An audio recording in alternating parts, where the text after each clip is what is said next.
nosso Senhor Jesus Cristo para sempre seja louvado, seja bem-vindo mais uma vez à reflexão diária do Santo Evangelho. Meus amados irmãos, dando continuidade ao texto de São João, capítulo 6, o Evangelho de hoje é tirado do versículo 44 ao versículo 51.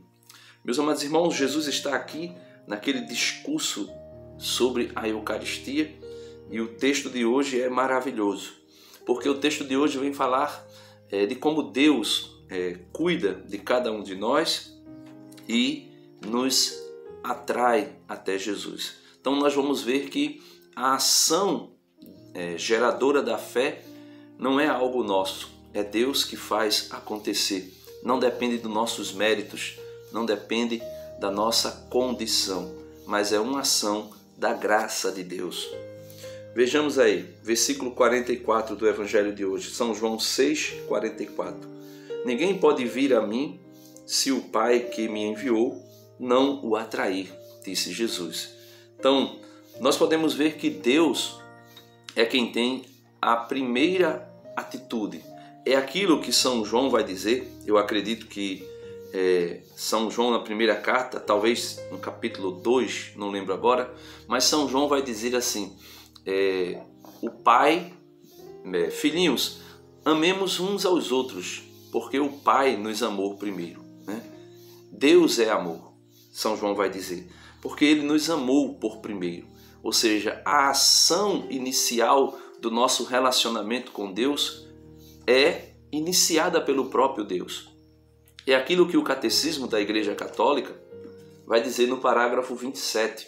O homem é atraído por Deus porque foi criado por Deus e Deus deixou no homem um desejo de Deus, ou seja, um desejo do Criador.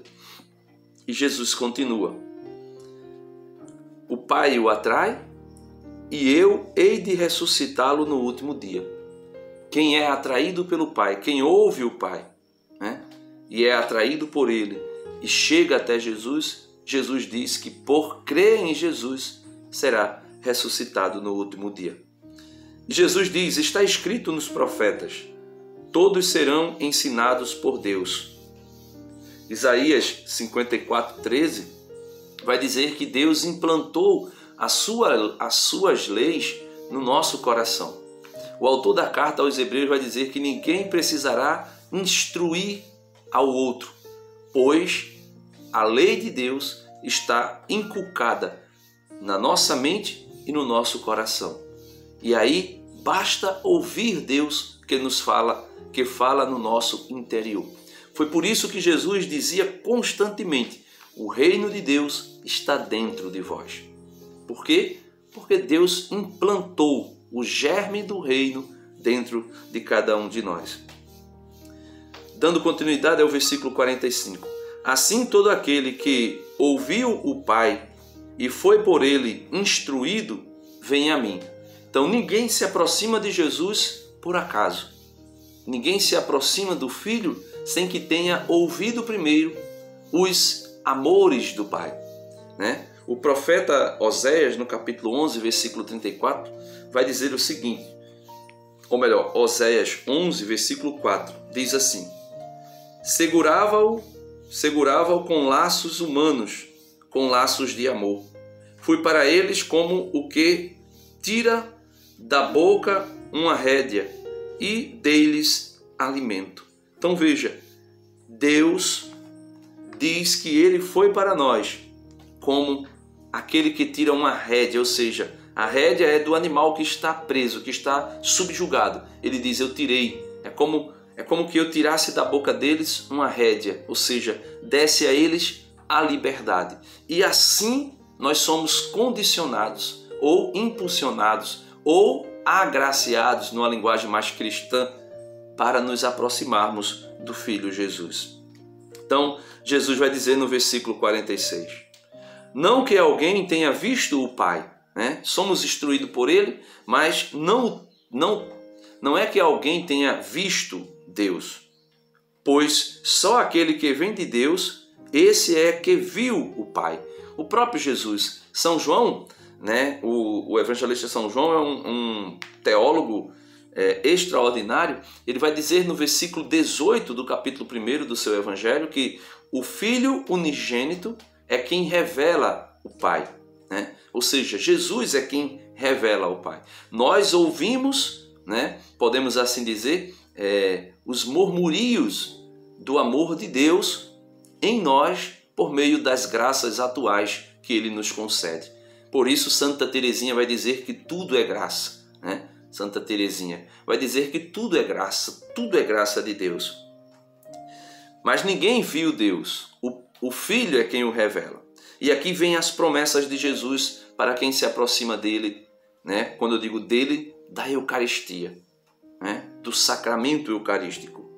Eu sou, né? Versículo 57, ou 47, melhor dizendo. Em verdade vos digo, quem crê em mim tem a vida eterna. Eu sou o pão da vida. Aí Jesus vai fazer uma comparação, porque o Evangelho de hoje, se você ler o versículo 41, você vai ver que São João vai revelar aqui que Jesus dizia que murmuravam então dele os judeus, porque dissera, eu sou o pão que desceu do céu. Então, Jesus, quando começa a dizer aqui, em verdade vos digo, quem crê em mim tem a vida eterna, eu sou o pão da vida.